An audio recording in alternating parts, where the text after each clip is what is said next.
Oh, combien de fois qu'on s'est accroché après cette grille-là aussi? Ouais. Aujourd'hui, on est de l'autre côté de la clôture, c'est vraiment particulier. Qu'est-ce que tu dirais à ton plus jeune toi-même? Garde, ça se peut. possible. Un jour, tu vas être là-bas, tu sais. Puis je pense que ça, c'est un endroit tellement banal, mais pour nous, qui veut tellement dire plein de choses. Au bout de l'aéroport, ici, il y a la piste 2-4. Notre papa nous amenait là, maman aussi. Souvent, les soirées complètes. Les samedis, À regarder les avions atterrir. à manger des sandwichs aux bananes et au caramel. On n'avait pas beaucoup de moments familiaux. On n'avait pas beaucoup d'argent non plus. Fait que mon père, ma mère s'organisaient pour nous divertir comme ils le pouvaient. Moi, ça a changé ma vie, là, c'est sûr. Là. Ouais, pour rien au monde, je ferais de quoi d'autre que ce métier-là. J'en rêve depuis que j'ai 2 ans et demi, depuis que je suis conscient de c'est quoi un avion, de quoi ça vole. Je vais faire ça jusqu'à temps que je sois plus apte à le faire.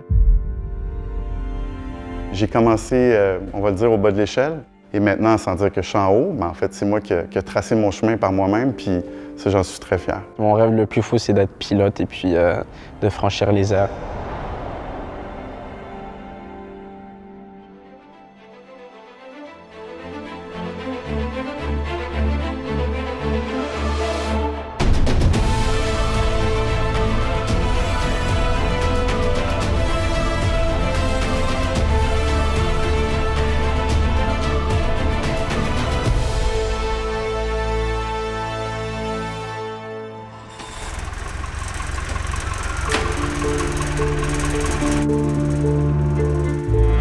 En fait, aérospatial, moi, je voyais plus ça comme tout ce qui était par rapport à l'espace. Je me disais la NASA, tout ce qui est astronaute, tout ce qui est des fusées, quoi. On s'en va sur la Lune puis tout ça, mais c'est pas ça du tout, là. Le secteur de l'aérospatial, c'est tout. La fabrication des avions, les pièces, tout ce qui contrôle à l'intérieur des aéroports qu'on connaît, que ce soit les bagagistes, les contrôleurs, puis tout ce qui est transport, les pilotes, les agents de bord, puis tout ça, c'est tout le secteur de l'aérospatial. C'est l'inatteignable, tu sais, tu regardes dans les airs, puis c'est hey, ça vole cette histoire-là. Comment? Pourquoi? C'est la liberté d'aller où tu veux dans le monde.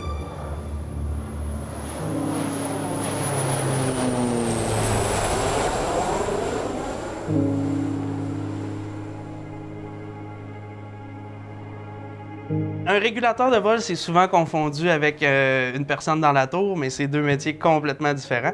243, dispatch à l'écoute. Oui, il va nous rester 6500 livres de fuel et on n'a pas de fond.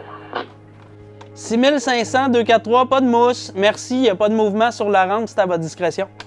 Excellent, merci. Le but, c'est vraiment de préparer le plan de vol, vérifier la météo pour les pilotes, faire ravitailler les appareils, s'assurer que tout sur place est sécuritaire. Le pilote, lui, doit juste piloter l'avion. Il faut que tout ça soit pensé avant. Ça, c'est notre travail de le faire. Dans le fond, on s'assure de la sécurité. Donc, s'il y a de quoi qui compromet la sécurité, le vol n'existe pas. L'enfant commence à l'instant. Si vous avez un cooling, vous pouvez partir aussi à l'instant.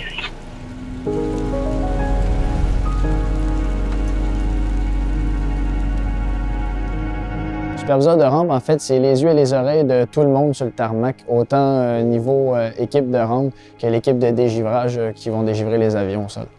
En tant que superviseur de rampe, nos rôles sont assez diversifiés, donc on s'occupe dès l'arrivée de l'avion de le stationner à la barrière de stationnement qui va être assignée.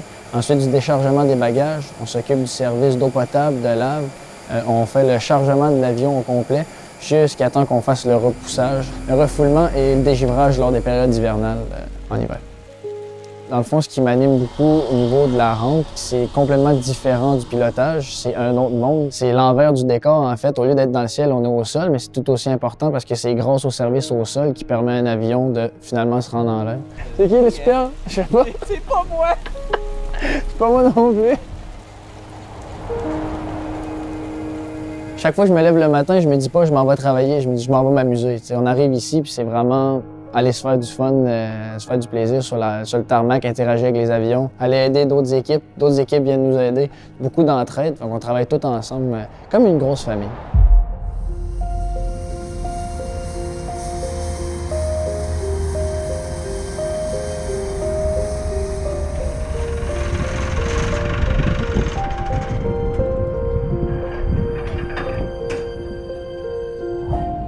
j'ai une équipe ici à l'aéroport. Principalement, ce qu'on fait, c'est de l'avitaillement des avions. Et mes équipes partent avec des camions avitailleurs pour justement charger les avions de jet fuel, ce qui est le carburant pour aviation. Je m'occupe aussi d'un hangar. On fait le déplacement des avions et on doit les positionner soit pour les départs le lendemain ou les arrivées, on doit les rentrer dans le hangar.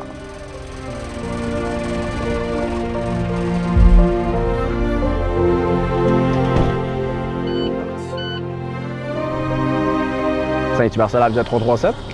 Avion 337, ça va se faire. À Avion 337, on est à CMP pour Air Médic. Avion 337, ça va passer les tangos jusqu'à Air Médic. Tout ce qu'on fait, c'est vraiment un métier vaste dans l'aviation, vraiment tout ce qui est fuel, l'avitaillement des avions, tout ce qui est remorquage, préparer justement les avions pour un départ de vol ou que ça soit aussi une arrivée de vol. Puis en vrai, accommoder les pilotes et les passagers afin de faire un vol bien complet.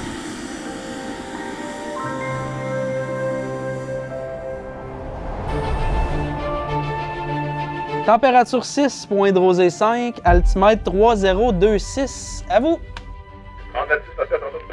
3026, yes, à tantôt, bon vol.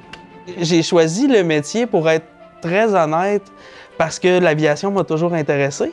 Et c'est pas un domaine où quand t'es pas très bon à l'école, t'as 120 000 choix. Je pensais pas que c'était possible. Et puis j'ai vu un jour dans le journal, jadis dans le journal papier, la publication du CFTC, qui est le Centre de formation en transport de Charlesbourg, pour un DEP.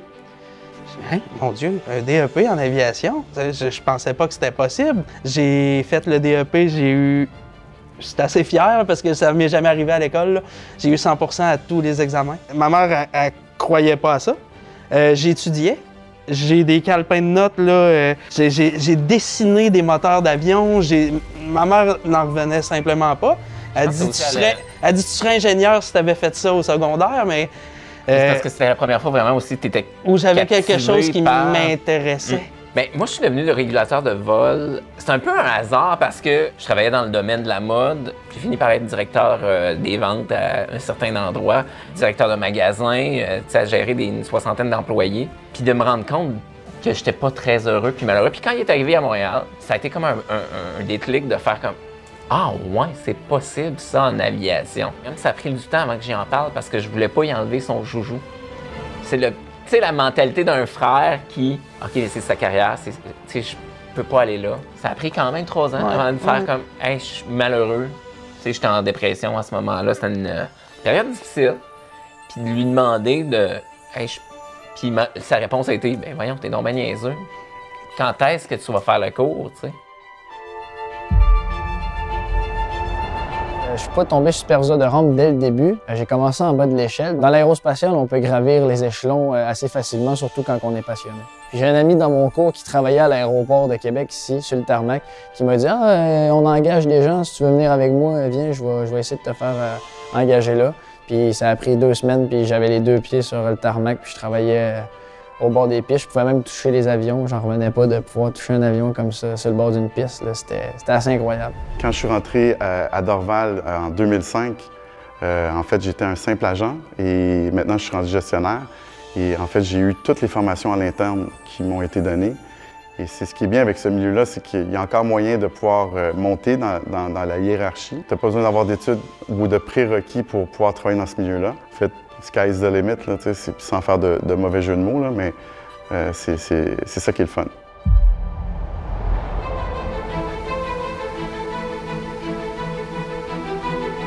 Je suis super épanoui avec mon travail actuellement. Ça touche exactement ce que je cherchais dans l'aérospatiale, exactement les avions que je voulais voir, que je souhaitais voir un jour. Et puis, en même temps, ça me permet de faire mon cours de pilotage. C'est vraiment la rampe voisine. Je peux faire mon travail comme que je peux voler à mon temps et à ma guise. Donc, c'est parfait. Une très belle condition pour moi.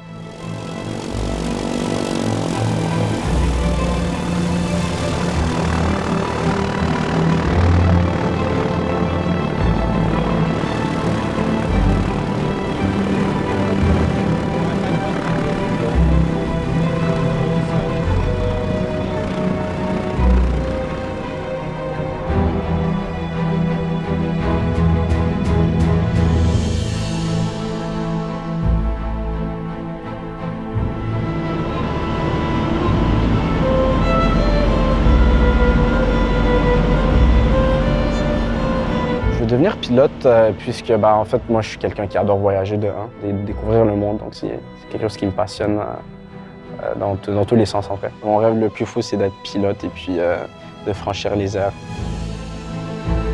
Mon deuxième métier de pilote chez Chrono Aviation, c'est le pilotage d'un aéronef pour la compagnie.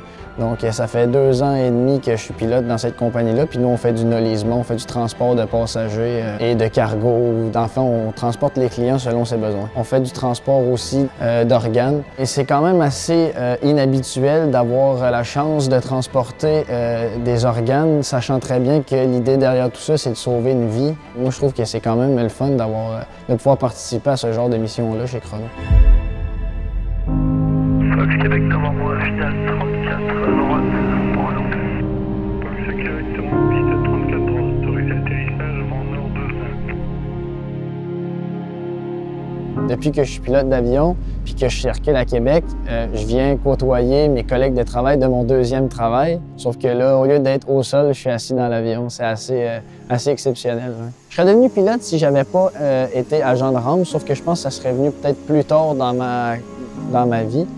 Ça a vraiment accentué le fait que je voulais que ça soit fait là, puis commencer tout de suite, parce que là, je baignais vraiment dans l'aérospatial, dans l'aéronautique. C'est des passionnés. Tous ceux qui sont dans le milieu de l'aérospatial, que ce soit, comme je disais tantôt, les aéroports, transports ou manufacturiers, c'est des gens qui sont passionnés à l'extrême. Souvent, je me plais à dire, dans les aéroports, il n'y a pas de sous-métier, dans le sens que vous avez les agents de contrôle, toute la question des agents de rampe aussi. C'est pas juste pilote, c'est pas juste ingénieur. Il y a une possibilité de carrière dans l'aérospatial à tous les niveaux.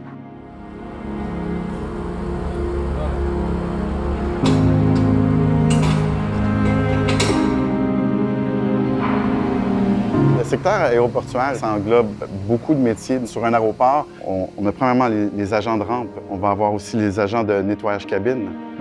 Très important que les avions soient nettoyés avant les vols.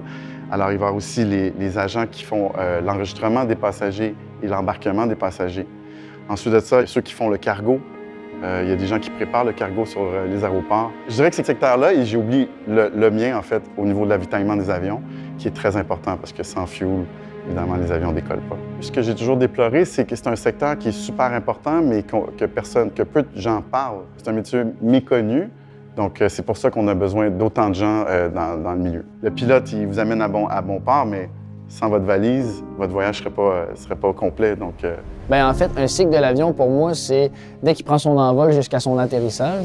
Puis là-dessus, il y a une panoplie de services qui va passer sur l'avion, que ce soit autant au niveau de la rampe que les avitailleurs, les mécaniciens, les pilotes, le ménage, le grooming qui va venir faire le ménage de l'avion. Donc, il y a plein de secteurs différents aéronautiques qui vont venir s'occuper de l'avion pour s'assurer un vol sécuritaire d'un point A à un point B. Le 20, dispatch à l'écoute. Alors, il y a 30 et 40, puis on avait 8004. 30 et 40, 8004, c'est bien copié, Maurice. Veux-tu la dernière de Chandler? Le régulateur de vol, c'est le lien entre la plupart des métiers. C'est ça, on est comme des pieuvres parce qu'on va parler à la maintenance, on va parler avec les gens de l'aéroport. On va parler aux gens de la tour, on va parler aux gens du contrôle aérien, on va parler au carburant. Nous, on est le centre nerveux de tous les métiers de l'aérospatial, je dirais.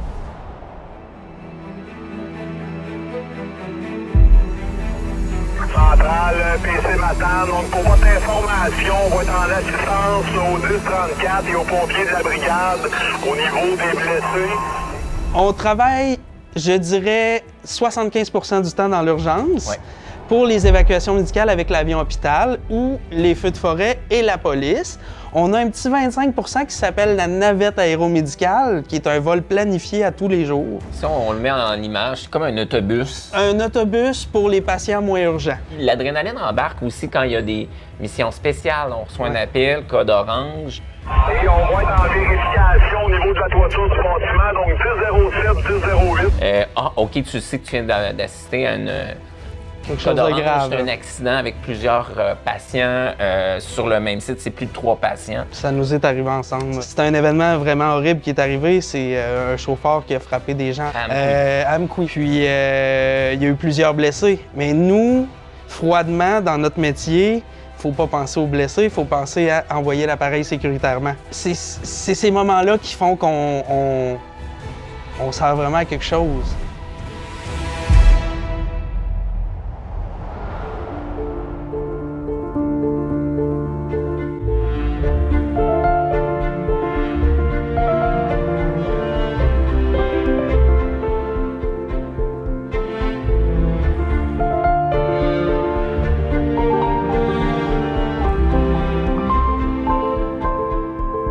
Voyager jeune qui m'a donné la piqûre pour l'aviation. Mes parents avaient des amis qui baignaient un peu dans l'aviation, qui étaient même propriétaires d'avions, qui m'avaient emmené faire des tours d'avion. Donc j'étais tout jeune, puis j'étais à genoux sur le siège copilote avec un gros casque sur la tête, puis je regardais devant au-dessus quand je regardais au-dessus du cockpit, puis je voyais dehors, puis j'ai tout le temps dit un jour je vais faire ça comme métier. Puis c'est resté, puis au final j'y suis arrivé après beaucoup d'années. J'ai réussi mon rêve.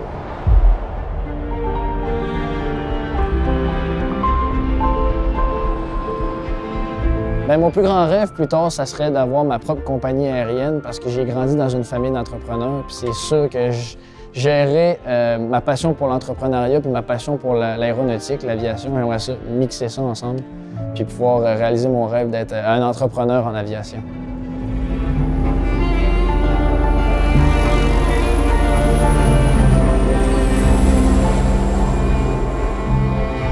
Moi, je pensais honnêtement pas arriver à grand-chose dans la vie avec les résultats scolaires que j'avais plus jeune.